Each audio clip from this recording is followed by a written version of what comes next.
devotees. This morning, I would like to speak to you on the classification of society and the 4 stages in life. Hinduism attaches importance to God, soul, spiritual knowledge, ceremonies, prayers, and other religious duties. And it also directs actions of individuals and societies. Vedic Satya Sanatan Dharma pays particular interest to the development of an individual and a society.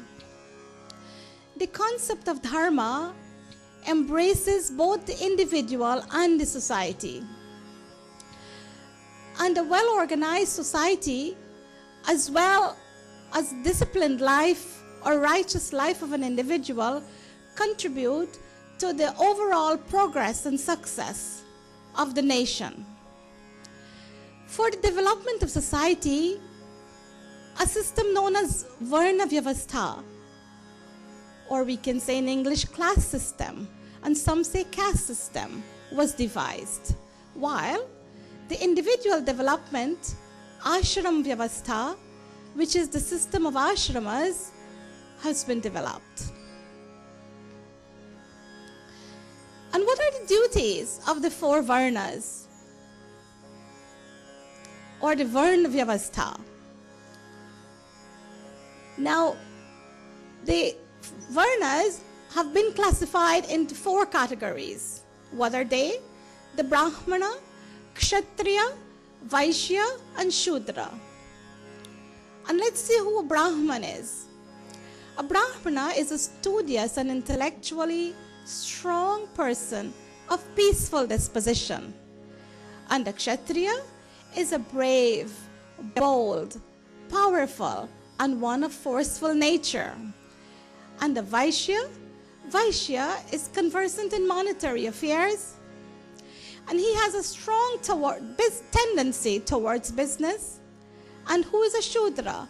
A Shudra is one who leans more towards manual labor and does not strive towards intellectual knowledge a whole lot. And the Gita, chapter 4, verse 13 says that the division of the classes is determined by the qualities and actions and natural tendencies that are determined by the individuals. To serve the social needs of man to the greatest extent, classification of society into 4 groups of varnas came into being. In a similar way, our rishis, our sages and saints have formulated the 4 stages of life. And what are the 4 stages of life, or what are the 4 ashramas? The 4 ashramas are Brahmacharya, Grihasths, Vanprasth, and Sannyas. And now let's talk a little bit about the Brahmacharya ashram. The first 25 years of life is devoted mainly to educational pursuits. A student is expected to acquire all forms of knowledge for the purpose of material progress. But his education will be incomplete if he does not attain spiritual knowledge. Brahmacharya means practicing self-control. The student observes celibacy and abstains from all forms of pleasures. All the senses are disciplined by means of self-control. And let's see what the second stage of life is. The second stage of life is Grihastha ashram. At the end of the Brahmacharya ashram, the youth is then prepared to enter the next stage of life.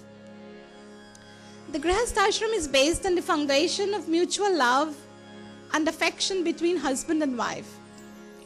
It becomes more important for there to be love, harmony, and trust between husband and wife. And the honor and respect of the family must be preserved. When an attitude of friendship prevails in a society, what happens? It ensures happiness. It ensures harmony of all. Jaha sumati taha sampati nana. Where there is cooperation, there will be all forms of prosperity. And the third stage is called Vanprasthashram. Vanprastha is the third stage in life when a person takes leave of his family responsibilities and practice religious discipline. The relinquishing of family duties, the serving of worldly attachments, and the self-imposed discipline of austerity and meditation are the requirements of a Vanprasthi. And the Vanprasthi should provide service to mankind. And the fourth stage of life is the Sannyas ashram. Sannyas means complete renunciation of all worldly attachment. A sannyasi becomes free from all desires when he renounces all worldly attachments. His mind is then withdrawn from the sources of pleasure and sorrow.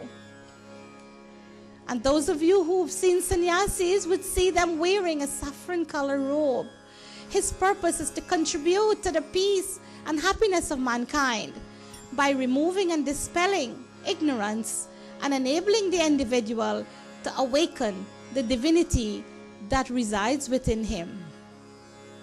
And so, devotees, by adhering to the 4 ashramas, an individual goes forward in life as prescribed in our dharma. It finally leads to a total renunciation of worldly attachment in the sannyas ashram for the purpose of attaining mukti. When the Atma is fully liberated and the true nature of God is fully realized, it is by following the ashram system that full development of an individual is achieved. And now we will look at the Ramcharitmanas, and we'll see how Varnashram Dharma was practiced when Shri Ram was ruling the city of Ayodhya. Varnashram nij nij dharma, Varnashram nij nij dharma, Nirat ved pathlo, Nirat ved pathlo, Chal hi sada pavahi sukh hi, Chal hi sada pavahi sukh hi, Nahi bhai shok n rog siya, Pati Ramchandra ki jai sharanam. Varnashram nij nij dharma, Nirat ved pathlo. During the days when Shri Ram ruled Ayodhya, everyone followed his duty, determined by his occupation and the stage in life he lived. Chalahi sadapa vahi sukhahi. People continuously walked on the path of Vedic teachings and experienced total happiness. Nahi bhaya shoka narog, and there was no fear, no anxiety, no form of sickness in the human society. And we'll continue with the next chaupai. Daihik daivik bhautik tapa, Ram Raj nahi kahu hi vyapa. Daihik daivik bhautik tapa, Ram Raj nahi kahu hi vyapa. Sab nar kar hi paras par preeti, Sab nar kar hi paras par preeti, Chalahi swadharma nirat shruti niti, Chalahi swadharma nirat shruti niti. Jai Ram Shri Ram, Jaya Jaya Rama, Shri Ram Jaya Ram, Jaya Jaya Rama, Shri Ram Jaya Ram, Jaya Jaya Rama.